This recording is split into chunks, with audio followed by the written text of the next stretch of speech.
ఆదికాండము, ఆదాము పుట్టినది మొదలుకొని, ప్రకటన గ్రంథము, బాప్తిస్మమిచ్చు యోహాను పద్మాసు దీపములో ఉన్నంత వరకు ఎక్కడా కూడా దేవుని పరిశుద్ధులు జన్మదినములు చేసుకొను ఆచారము పరిశుద్ధ గ్రంథములో కానరాదు.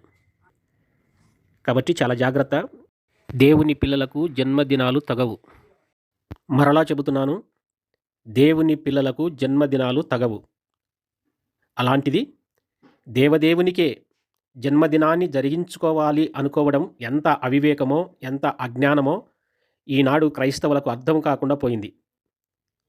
అన్య ఆచారాన్ని ఆయనకే ఆపాదిస్తూ సంఘాలలో కేక్ కటింగులు, క్రొవ్వొత్తులు వెలిగించటాలు, సెమీ క్రిస్మస్లు, ఎన్ని రకాల కార్యాలను క్రైస్తవము వెంబడిస్తుందో ఒకసారి అందరూ జాగ్రత్తగా పరిశీలించండి. ఇట్టి అపవాది ఆచారాలకు దూరంగా ఉండండి. ఎందుకంటే దేవుని పరిశుద్ధ గ్రంథానికి విరుద్ధంగా మనము ఉండకూడదు. ఆయన చెప్పింది ఒకవేళ మనము చెయ్యకపోయినను పర్వాలేదు, కానీ చెప్పనిది చేయటము మహాభయంకరమైన శిక్షకు గురి కావడం.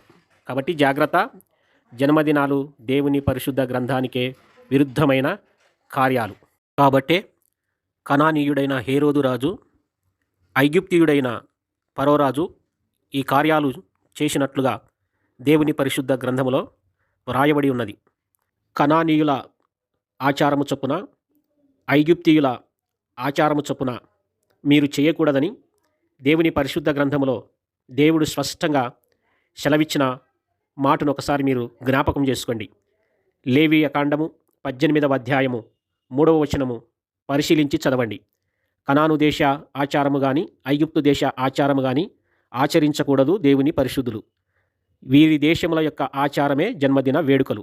వీరు తప్ప దేవుని పరిశుద్ధ గ్రంథములో ఎక్కడ కూడా దేవుని పిల్లలు జన్మదినాలు ఆచరించిన సందర్భము లేదు. కనుక ఇట్టి అన్యజనుల ఆచారమైన పండగలను మానండి, ప్రభువుకు ఇష్టముగా బ్రతకండి.